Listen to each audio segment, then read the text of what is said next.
Modern self-development and dating advice disempowers and belittles men. It's full of generalizations, limitations, and embedding of a scarcity mindset, and it's holding men back. In this series, called The Unstoppable Man, we'll be talking about some of the damaging and limiting narratives surrounding men that we are seeing in society and in our coaching practice.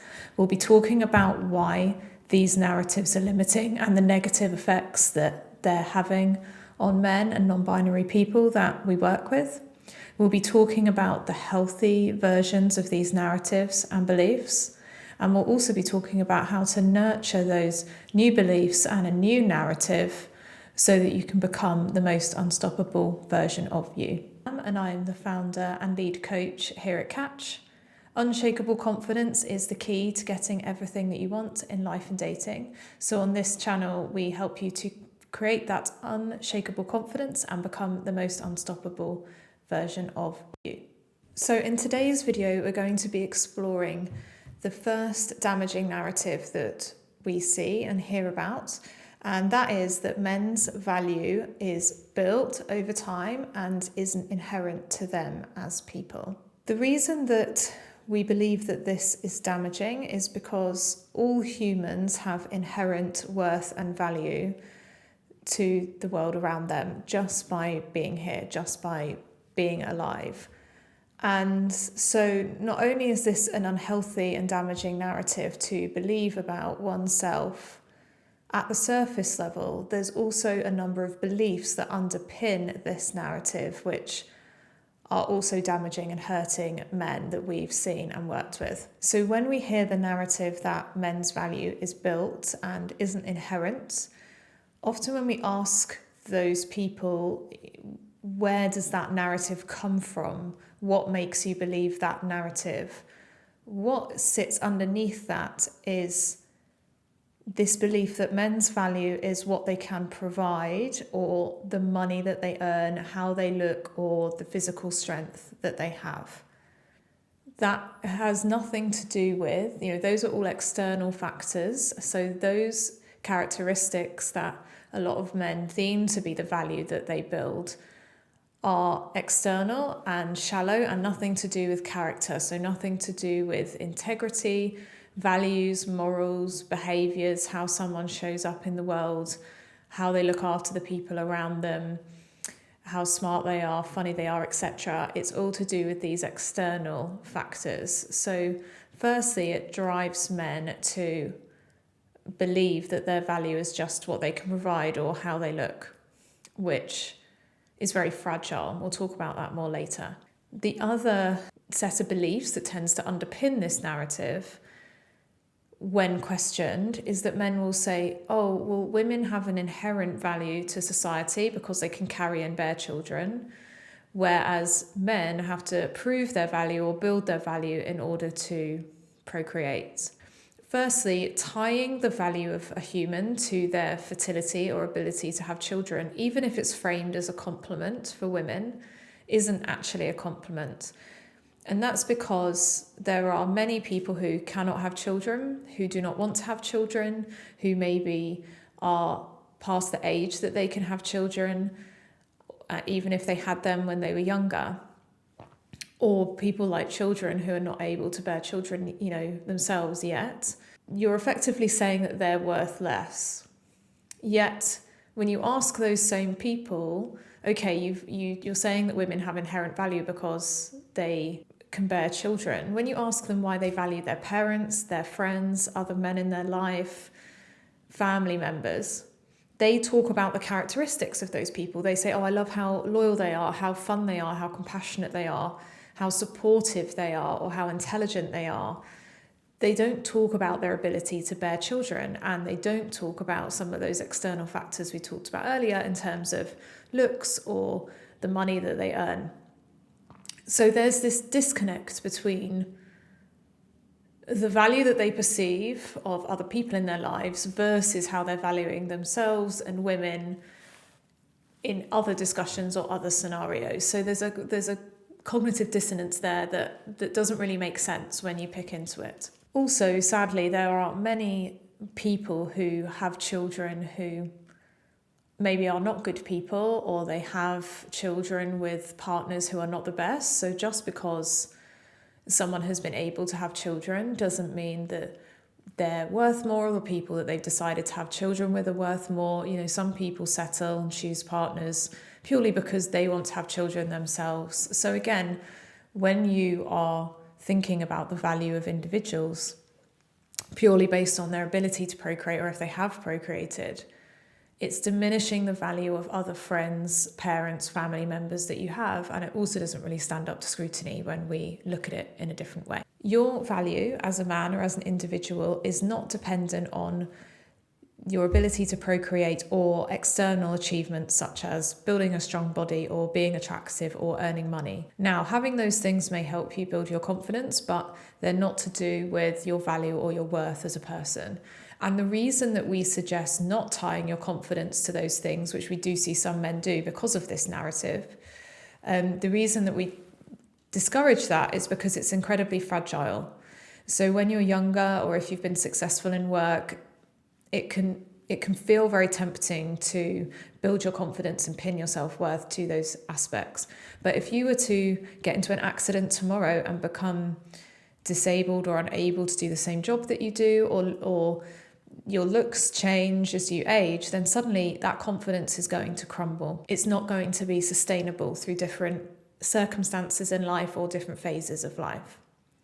So what we suggest instead, which is a much more healthy way to look at your own confidence and your self-worth and your value, is instead of pinning it onto external factors or achievements such as looks or money, is to attach it to parts of your character that you love about yourself, that you nurture within yourself, that the people likely in your life appreciate you for, that are going to sustain regardless of where you are in your life. So as you know, your humor or your intellect or how you look after others, if you attach your confidence to those things, they can't be taken from you regardless of your circumstances. So it's a much more healthy way of looking at it. Plus, if your confidence is in your values and how you carry yourself and your characteristics that you develop within yourself, then you also become free of comparing to others. So another downside of tying your confidence or your value to external achievements such as looks or money is that you end up comparing yourself. You end up trying to figure out, okay, am I the best looking? Am I the strongest? Am I the biggest? Do I earn the most money? Do I have the best car to impress people around me? Or even with partners, people will look for the best looking partners rather than looking for the traits they want. They'll look for a partner that's good looking purely to impress people around them. And this is something else that we see sometimes between men and women, is that men decide things that they believe are valuable, and then it becomes a competition between the men, or women do the same thing with things that they believe are valuable about themselves. So it becomes about impressing their peers and their friends rather than actually creating a happy life that they want. So by going for these external characteristics, you end up comparing yourself. Whereas if you decide that you becoming a valuable person or believing in your own value is through the morals and the values that you hold and how you carry yourself, then you stop comparing as much, because the yardstick for whether you're valuable is self-determined rather than determined by other people or comparing yourself to others. So you break free from comparing yourself. And we've seen a lot of men in particular really struggle with this feeling of always being in competition and having to be better than the men around them. And that's a zero-sum game, because very few people are the best of something. And with social media and how it is now, even if you feel like you're the best looking in your friendship group or you earn the most in your friendship group, you can go online and see someone who you perceive is doing better than you, and that will play on those insecurities. So not only does attaching your value to internal characteristics build your confidence, and it's more sustainable rather than fragile, but it also builds your confidence even further and helps you become unstoppable because you no longer care about what others think of you. The other challenge that we see for people or men who value themselves based on their looks or their money or perhaps their job, for example, is that When you carry yourself in a way, when you believe that that's what makes you valuable, you also subconsciously start to value that in others, and without even realizing it, start to surround yourself or place yourself into situations where the people around you also value about you what you believe is important and what you value about yourself. One example of this is if you as a man will go back to, believing in and valuing yourself based on your looks and the money that you earn, is that some men become really confident